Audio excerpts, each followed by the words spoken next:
할렐루야. 성령께서 이 시간도 하나님의 귀한 말씀 통해서 우리에게 풍성한 은혜로 역사하실 줄 믿습니다. 하나님께서 이스라엘 백성들에게 때때로 선지자를 보내십니다. 특별히 예레미야 선지자를 이스라엘에 보내신 것은 그 당시에 사악했던 왕들, 세속적인 귀족들, 부패한 백성들, 타락한 교회와 생명력 없는 형식적인 제사장들, 이런 사람들을 다 경고하고 또 바로 세우기 위해서 하나님께서 예레미야 선지자를 보냈습니다. 그러나 백성들은 어떻게 했습니까? 그가 수없이 많은 눈물을 흘리면서 호소하는 경고의 메시지들을 듣지 않았습니다. 그래서 그는 그의 눈으로 자기 민족과 국가가 또 교회가 폐허가 되는 모습을 눈으로 보았습니다. 도시가 불타고 솔로몬 성전이 완전히 무너져 내리는 그런 모습들을, 그리고 백성들은 포로로 잡혀가는 그런 모습을 눈으로 직접 보았습니다. 이 얼마나 비극이에요. 그런데 눈물로 호소하는 예레미야 선지자의 그 호소의 경고의 메시지를 듣지 않은 결과입니다. 오늘 말씀을 보면은 그런 내용들을 그대로 짧지만은 다 담고 있습니다. 오늘 이 귀한 말씀을 통해서 옛날 이스라엘 백성들에게만 주시는 하나님의 음성이 아니라 오늘 우리에게도 예레미야 선지자를 통해서 들려주는 경고, 그리고 하나님의 축복, 그것이 다 이 말씀 속에 담겨져 있습니다. 먼저 하나님은 오늘 말씀을 통해서 백성들에게 경고의 메시지를 들려주십니다. 예레미야는 당신에게 서서 보며 알아보라, 이렇게 말씀합니다. 이 말씀은 마치 선지자가 이스라엘 백성들을 향해서 가던 길을 좀 잠깐 멈추고 서라, 그런 말씀이에요.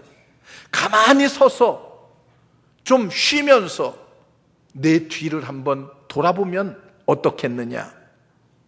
자신의 내면을 살펴보고 과거를 좀 되돌아보고 그리고 미래를 좀 생각하십시오. 당신은 지금 어디로 가고 있으며 당신은 지금 무엇을 하고 있습니까? 당신의 미래의 결과는 어떻게 될 것입니까? 이걸 한번 잠깐 가던 길을 멈추고 돌이켜 생각해 보라고 그렇게 말씀하고 있습니다. 바쁜 생활 속에서 우리들이 어떻게 살아요? 이리 뛰고 저리 뛰고. 그런데 이런 우리를 향해서 주님은 잠시 발걸음을 멈추어 서서 좀 알아보라, 생각해 보라, 이렇게 말해요. 수많은 사람들이요, 별 생각 없이 살다가 현재까지 왔습니다. 우리의 행위의 결과를 미리 예측해 본다거나 고려해 보지도 않았습니다. 생각 없는 습관과 같이, 또 습관을 통한 천성이 형성되는데 일상적인 습관 천성에 젖어서 그저 그럭저럭 세상을 살려고 할 때가 얼마나 많습니까? 사람들은요, 특별한 기적이 나타나지 않으면은 주목해서 보려고 생각하지도 않습니다. 이사야의 경고와 같이 나의 백성이 깨닫지 못하는도다, 이렇게 탄식하고 있습니다. 성급하게 생각 없이 살다가 후회하는 삶의 모습들을 우리가 얼마나 많이 보이고 있습니까? 성경에 보면 이런 사람들의 대표적인 사람 한두 명이 있어요. 누구입니까? 바로 에서입니다. 현재 삶에 또 잠깐의 배고픔에 참지 못하고 하나님이 주신 축복의 산물인 장자의 명분을 동생에게 팥죽 한 그릇에 팔아먹는 이런 어리석음을 범합니다. 또 롯과 같은 사람이 있습니다. 우선 눈에 보이는 현실적인 것만 생각하면서 죄 많은 소돔성 부근의 그 기름진 땅만을 바라보았습니다. 그리고 그 길을 선택해요. 그로 말미암아 죄와 더불어 그곳에 섞여 살다가 마지막 결말을 맞이합니다. 얼마나 비참한 결말을 맞이했습니까? 우리의 삶이 신앙생활을 잘 하는 것 같음에도 불구하고 우리는 종종 내 자신을 되돌아볼 수 있는 시간들을 온전히 갖지 못할 때가 얼마나 많이 있습니까? 사람들은요, 바쁘게 살다가 그럭저럭 그렇게 살다가 바쁨 속에서 죽음을 맞이합니다.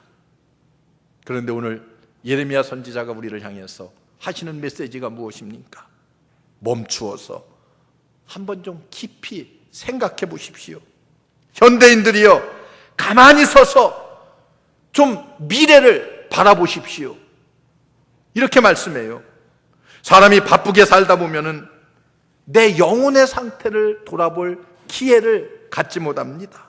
그리고 그런 생각을 가질 시간도 얻지 못합니다. 그런데 우리는요, 너무 서두르지 말고 일주일에 주일날 한 번만이라도 하나님의 말씀 가운데 나 자신을 비춰보고 되돌아볼 수 있는 그런 시간들이 우리들에게 필요합니다. 우리가 재산과 권력과 이런 것들만을 위해서 이 땅에 태어나지 않았습니다. 죽음과 심판이라고 하는 것들은요, 언제 우리에게 찾아올지 급습할지 알 수가 없습니다. 그렇기 때문에 우리는 순간순간 멈추어 서서 하나님의 말씀 안에 내 자신을 돌아보는 그런 시간들이 우리에게 필요합니다. 여러분, 시간이 긴 것 같지만은 순식간에 지나가요. 천년 만년 이 땅에서 우리가 살 것 같지만은, 그러나 여러분, 우리의 종말도, 육신의 종말도 쉽게 찾아옵니다. 여기 앉아있는 여러분들 가운데에 앞으로 나는 100년은 더 살 거다 하는 사람은 한 사람도 없어요. 순식간에 우리에게 종말이 찾아와요. 여러분, 한번 순간순간 나 자신을 돌아볼 수 있는 시간을 갖고, 그리고 더 나아가서 하나님은 이제 서서 내 과거도 한번 돌아보라고 말씀하십니다.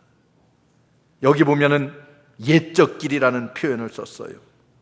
이 옛적 길이라는 것이 무엇입니까? 이스라엘 백성들이 걸어온 1300여 년 동안의 그 역사요. 아브라함이 걸어왔고 이삭과 야곱이 걸어온 길입니다. 모세와 여호수아가 걸어왔고 사무엘이 걸어왔고, 그리고 다윗이, 솔로몬이 걸어왔고 히스기야가 걸었고 여호사밧이 걸었던 그 길이에요. 그 길.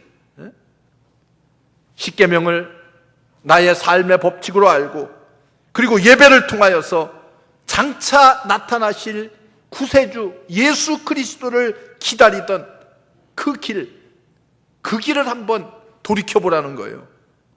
이 옛적 길은 오늘 말씀해 보니까 선한 길이라고 그랬어요. 선한 길. 선한 길이 무엇입니까? 하나님이 원하시는 길이요. 초대교회가 걸었던 그 선한 길로 너희가 한번 되돌아가 보라, 이렇게 말씀하고 있습니다. 초대교회 성도들은요, 굉장히 무식했어요. 그때는 책도 없었어요. 신조도 없었고 모든 것이 단순했습니다. 그럼에도 불구하고 그들은 뭐가 있었어요? 열정이 있었어요. 그리고 하나님께 대한 믿음이 분명했습니다. 그 믿음에는 망설임이 없었어요. 서슴없이 믿음의 확신을 가지고 나아가서 복음을 증거했습니다.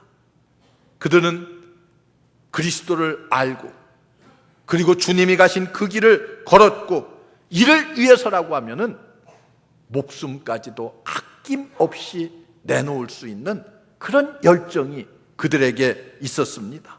이런 열정이 있었기 때문에 금이나 칼이 없다 할지라도 이 진리로 무장된 그리스도인들이, 배운 것도 많지 않은 그들이었지만은 어떻게 했어요? 세상을 뒤엎을 수 있는 능력이 있었습니다. 로마의 위대한 철학을 하루아침에 뒤엎어서 로마를 복음화할 수 있는 이런 역사가 뭘 통해서요? 그들을 통해서 나타났습니다. 사회를 변혁시켰어요. 이 길이 뭐예요? 이 길이 바로 오늘 말씀하는 선한 길이에요. 선한 길. 과거에 너희들이 걸었던 이 선한 길을 걸어라. 그런데 오늘날 현대인들은 이 길을 별로 좋아하지 않는 것 같아요. 기독교가 여러분 보세요.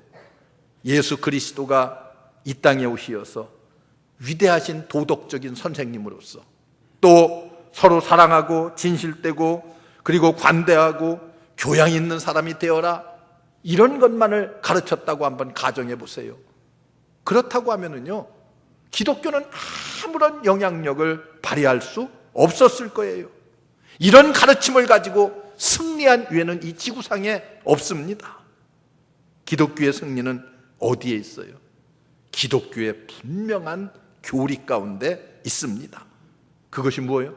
예수 그리스도에 대한 희생, 죽음, 십자가의 대속, 예수 그리스도의 보혈을 통한 죄의 사죄함, 깨끗하게 함, 믿음으로 의롭게 되는 이런 놀라운 축복, 회개하고 예수 그리스도를 믿으면은 구원을 얻는다고 하는 이 놀라운 진리, 여러분, 이 길을 걷는 것이 옛 길이고 이것이 선한 길이고, 하나님께서 이 길을 통해서 우리의 앞길을 보장해 주신다고 약속하고 있습니다.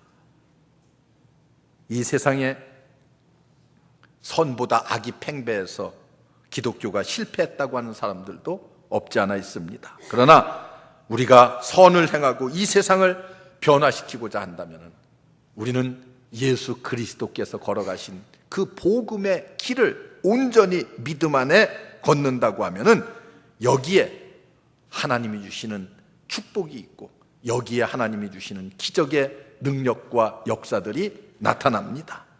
모든 사람들의 마지막 희망이라고 하는 것이 무엇입니까? 세상 사람들이 낡은 교리라고 생각하는 십자가에 대한 예수 그리스도의 복음, 그에 대한 믿음뿐입니다. 우리가 마지막으로 궁극적으로 쫓아가야 될 소망이 어디에 있어요?